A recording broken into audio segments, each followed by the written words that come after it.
이게 현실과 통계의 차이입니다. 나는 지원되면 받지 않겠다라고 하는 사람이 20%가 넘었는데 실제로 집행을 하니까 98%가 넘게 다 수령했어요. 그 원지사님 혹시 식료품 파는 데 가셔가지고 맛배기 드세요? 배부르십니까? 그거 드시면?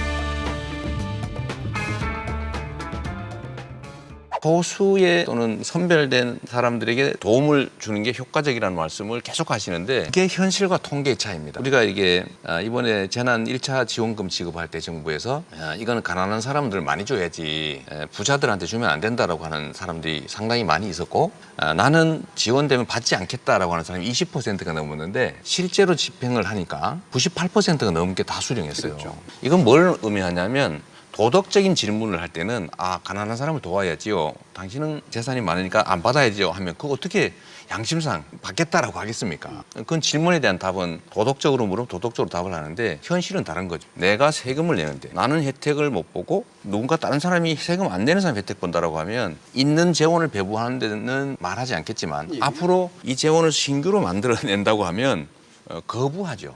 그래서 이 저항을 최소화해야 되고요. 우리는 그게 저항이 심한 이유는 아까 얘기했던 대로 선별을 하기 때문입니다.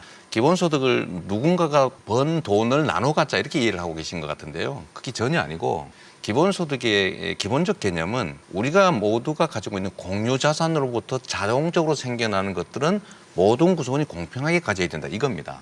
예를 들면 탄소 같은 게 그런 거예요. 환경, 이건 모두의 것이잖아요. 근데 누군가가 탄소를 엄청나게 배출하면서 돈을 벌고 있잖아요.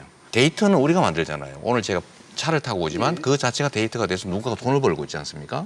토지, 지대라고 하는 것은 이제 유한 자산이어서 불가피하게 발생하는 것인데 이게 개인이 노력해서 생긴 것이 아니라 우리 모두의 것이거든요.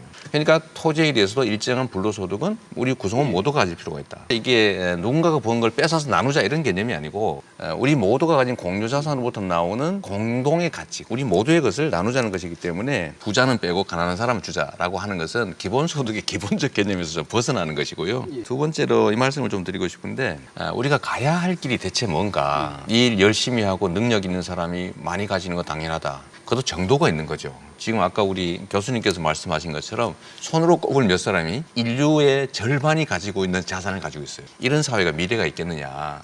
로봇세, 탄소세, 데이터세, 또 아까 공유재산 이런 부분들 다 검토할 수 있는 과제라고 생각을 하는데요. 현재는 전 세계적으로 아이디어 수준으로 연구하는 단계에 있지 이게 그 재원이 보장돼 있는 게 아닙니다. 일단 팩트 체크 하나 하고 넘어갈게요. 이게 탄소세나 로봇, 데이터세 이게 좀 아이디어 수준이라고 원 지사께서 말씀하셨는데 탄소세는 이미 몇 년 동안 다른 나라에서 이미 하고 있습니다. 알고 있습니다. 네, 스위스 네, 배당을 하는데 7,000원씩 주고 있죠. 아이디어 자원은 아니라는 거고요. 계속 실험이 일부 있습니다. 실험이 아니고 국가 정책을 하고 있다. 하고 있다 말씀입니다. 네, 계속 증액해 가는 중이고요. 이게 탄소 소비량 감소에 상당히 도움이 된다고 얘기는 하고 있다는 말씀드리고요. 그 원지사님 혹시 식료품 파는 데 가셔가지고 맛배기 드세요? 배부르십니까? 그거 드시면? 그야말로 맛보기죠. 그 맛보기죠. 네.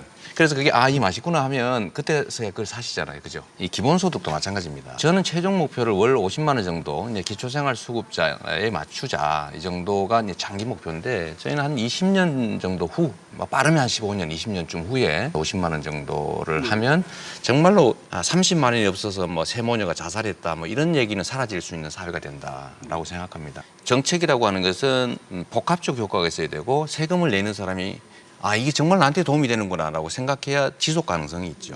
그래서 저는 이게 유효하다는 사실을 단계적으로 증명해 가자는 거죠. 이제 원지사님께서 국민이 동의하면 증세를 해야 된다고 말씀하셨는데 여기 매우 중요한 게 팩트가 숨어져 있습니다. 국민이 동의할 수 있느냐 동의하느냐라고 할 때 제가 보기에는 국민의힘 쪽은 말은 증세를 하는데 합의가 안 되지 않느냐라고 하면서 제가 보기에는 속으로는 반대할 것 같아요. 제가 왜 이런 의심을 갖느냐 하면 이 기본소득도 얘기를 하는데 말은 기본소득인데 알맹이는 기본소득이 아니에요. 합의 50%만 주자. 그건 기본소득이 아니지 않습니까? 이 짝퉁 기본소득을 만들고 있는 거죠. 끝에서 너무 자극적인 말씀. 아니 근데 저번에 기본소득 말고 기초연금도 똑같이 그랬거든요. 기초연금도 전원 65세 이상 모두에게 지급하겠다. 이게 부분적 기본소득인데요. 예. 이걸 과감하게 그때 박근혜 대통령 후보가 지금 김종인 그 위원장께서 제시했잖아요. 근데 실제로는 어떻게 했습니까? 하위 계층만 안 갔다. 지급했죠. 예. 그래서 이것도 역시 제가 보기에는 국민들이 선호하는 꼭 해야 될 일들을 본인들의 정치적 목적을 위해서 좀 왜곡하고 훼손하는 거 아니냐. 예. 좀 그런 의심이 좀 드는데 그 의심을 좀 불식시켜 주시면 좋을 것 같아요. 시킬 기회를 이제 바로 드릴 텐데요. 일단은 이제 재원을 만드는 거 어렵죠. 간단치 않죠. 그 간단치 않은 걸 하게 하는 게 능력이라고 제가 말씀드리고 싶고요. 얼마든지 할 수 있습니다.